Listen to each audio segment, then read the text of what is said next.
بسم اللہ الرحمن الرحیم۔ السلام علیکم۔ اسلام نے سور کا گوشت حرام کیوں قرار دیا؟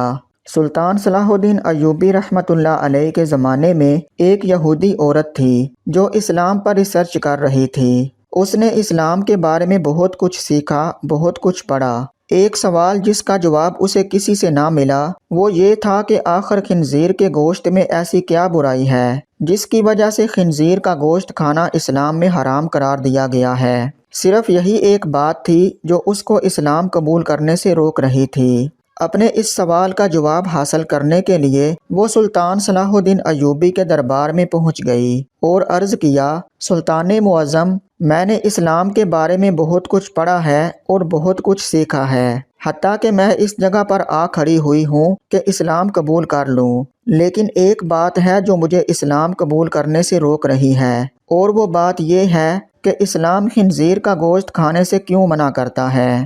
اسلام نے جس چیز کے بارے میں منع کیا ہے وہاں اس کی دلیل ملی ہے، لیکن خنزیر کا گوشت حرام ہونے کی کیا وجہ ہے، اس بارے میں مجھے ابھی تک کوئی مضبوط دلیل نہیں ملی۔ میں نے بائبل کو پڑھا تو بائبل میں بھی خنزیر کا گوشت کھانے سے منع نہیں کیا گیا، لیکن اسلام کیوں منع کرتا ہے؟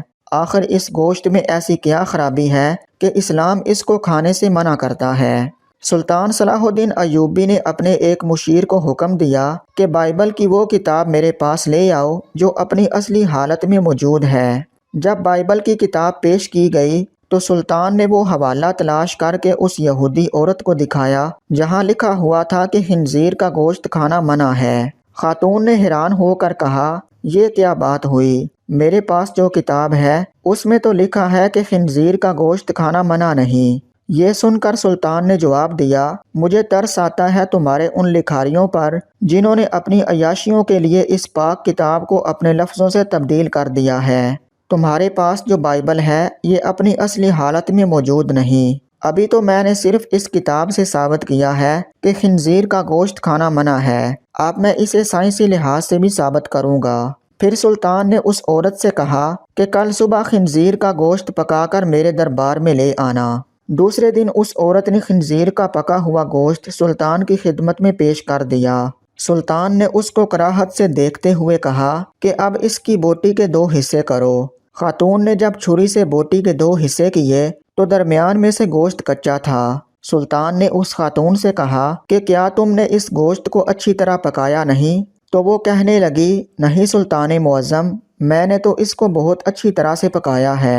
تو سلطان نے کہا کہ اب تمہاری سمجھ میں یہ بات آ گئی ہوگی کہ یہ حرام گوشت ہے، اسے جتنی بھی اچھی طرح پکایا جائے یہ درمیان میں کچا رہ جاتا ہے، اور جب یہ تمہارے پیٹ کے اندر جاتا ہے تو بہت سی بیماریوں کا سبب بنتا ہے۔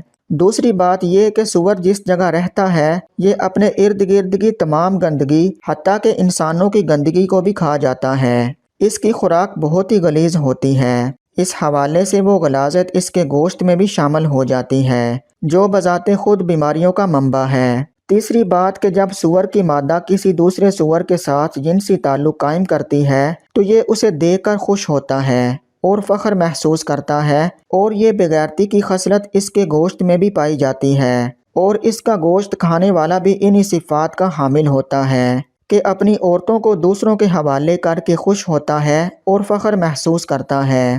یہ واحد جانور ہے جس میں اتنی غلاظت اور بے شرمی بھری ہوئی ہے۔